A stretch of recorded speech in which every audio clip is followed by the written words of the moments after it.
অন্তঃসত্ত্বার খবর প্রকাশ করার পর কালো নজর দিয়ে ধ্বংস করার চেষ্টা হয়েছে অভিনেত্রী ফারিয়া শারিনকে, এমনটাই দাবি করেছেন অভিনেত্রী ও মডেল।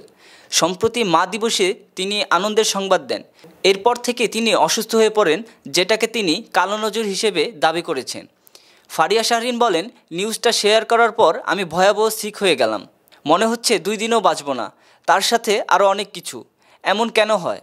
মানুষ অন্যের গুড নিউজ শুনলে এমন কালো নজর দিয়ে ধ্বংস করে দিতে চায় কেন সব? নাটকের এই অভিনেত্রী বলেন, আমি আর কোনো প্রকার নিউজ শেয়ার করব না। এর আগেও বলেছিলাম, বাট বেহায়ার মতো করে আবারও কান ধরলাম। কবে কি হবে না হবে এটা জানার রাইট কারণ নেই। সব অ্যাভিলাইসের ডাইনিগুলো তোরা জাহান্নামে যা, মানুষকে একটু শান্তিতে থাকতে দে। 2021 সালের ফেব্রুয়ারি মাসে মাহফুজ রায়হানের সঙ্গে বাগদান হয় ফারিয়ার। 2 বছর পর 2023 সালে পারিবারিকভাবে তাদের বিয়ের আনুষ্ঠানিকতা সম্পন্ন হয়। 1 বছর পর মা দিবসে জানালেন নতুন অতিথি আগমনের খবর।